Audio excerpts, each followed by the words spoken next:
The biggest problem with the Raptors last season, I say it all the time, was the lack of depth. Like, the Raptors starting five was very good. The starting five of Van Vliet, Anunoby, Barnes, Siakam, Pirtle was very good, but it seemed like things really went downhill in the bench time. Like you could have a wonderful 40 minutes with those guys, but in 8 minutes with bench guys out, that would be so bad that you would actually lose the game. And we felt the lack of depth a little bit in the play-in tournament game, and really after the trade then we felt the lack of depth. And the depth seemingly has gotten worse, because as much as we've signed guys, Fred VanVleet leaves. The one-of-one replacement depth-wise is Dennis Schroder. That is a downgrade, and we haven't really added in many pieces to make up for that. Sure, you've added in McDaniels. Sure, you've added in Grady Dick. Sure, you've added in all the two-way guys, lower contract guys, but none of that really makes up for it. So the Raptors' depth seemingly is going to be a problem, but how big of a problem can we expect it to be? Let's go through the entire depth chart and completely see.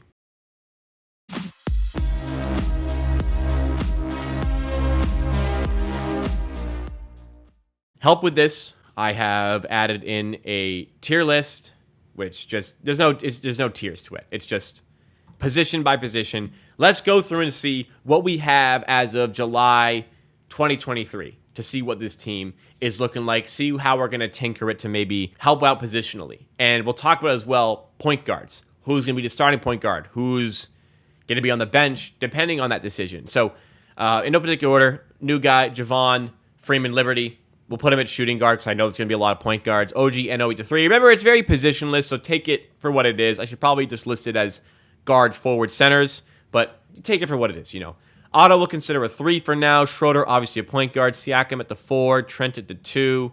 We'll move him ahead of here. Thaddeus Young, we'll say at the 4 for now. Marquise Noel, pure point guard. Grady Dick, definitely a shooting guard for Grady Dick. I mean, the lack of shooting on this team, the lack of shooting guards in general, got to make him a shooting guard. Barnes is going to be tough. We'll save him for the end because we don't know if he'll be a guard or a forward. Boucher, power forward for now. Jeff Dowden, a point guard for sure. We'll move him ahead here. Malachi Flynn, a point guard. We'll move him ahead here. Ron Harper will make him a forward. Koloko at the center. McDaniels at the 4. Move him up. Pirtle at the 3, at the 5, of course. We'll put it Chu at the 5 for the sake of the depth here. And finally, Scottie Barnes. I mean, we could really put him anywhere. How I would probably perceive it is Scottie Barnes being in the point guard position. So I have said on all my channels that I am operating under the assumption that Scottie Barnes is going to be the starting point guard for the upcoming season. The starting 5 makes a bit more sense. You have the shooting of Gary Trent Jr., movement shooting, which is nice. You have in the standstill shooting of OG Anunoby, very efficient. The isolation creator, the ball handler, and the pick and roll partner, the rebounder. All these great things about Pirtle. That, I'd like to have a better point guard. I mean, not talent-wise. Barnes is a very, very talented player. I'd rather have a better point guard there and have Barnes in the forward position where I think it's much more suited to his game. But can't have everything that I want there. Because if I wanted to do that, move Schroder into the starting point guard position, that would likely cost Gary Trent's starting spot. Let's just say we do this. That likely costs Gary Trent's starting spot. That moves Gary Trent out of the starting rotation at the starting lineup. And all of a sudden, you've got your standstill shooter, a non-shooter, a non-shooter, a non-shooter, and a non-shooter. Spacing is horrible. Like, really in the NBA today, you need 3 guys who can shoot. You can only have 2 non-shooters on the floor at the same time. You need to have 3 shooters. Just ask the Cavaliers, talented as they are. Okoro, Mobley, Allen can't shoot. That team didn't work in the playoffs. Called it at the start of the season, and it happened. So how about a team that's 4 non-shooters in the starting 5? And when you do this as well, now all of a sudden your bench unit contains a less than stellar backup point guard. Let's be frank here. Gary Trent on the bench, or Grady Dick's got a place. Maybe even you just fit for depth here, and Barnes is like the backup point guard. But Grady Dick and Gary Trent, your shooting guards. Otto Porter, Jalen McDaniels, and Precious Achiuwa. Not a formidable backup unit, and doesn't really make as much sense because McDaniels can shoot, Otto Porter can shoot, Trent and Grady Dick are good shooters. Why not space out the shooting a little bit more and have Gary Trent your starting 5, OG Anunoby 3, and then your backup 5 is Schroder, Dick, Otto Porter, McDaniels, and Achua. And that 5, or, make Boucher that guy.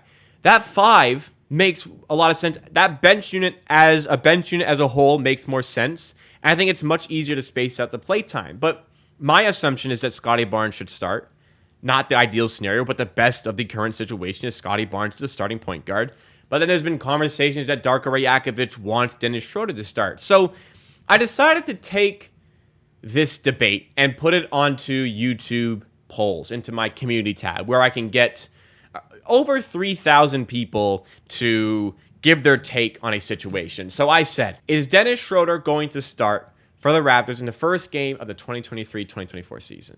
And to my surprise, big majority, 65% of the voters, 3,000 likely Raptors fans, likely watchers of amateur sports, believe Dennis Schroder is going to start for the Raptors in the first game of next season. So, hey, does that mean Trent goes to the bench? Does that mean Barnes goes to the bench? We'll talk about more of that in just a second here. But then I also asked pretty much the same question.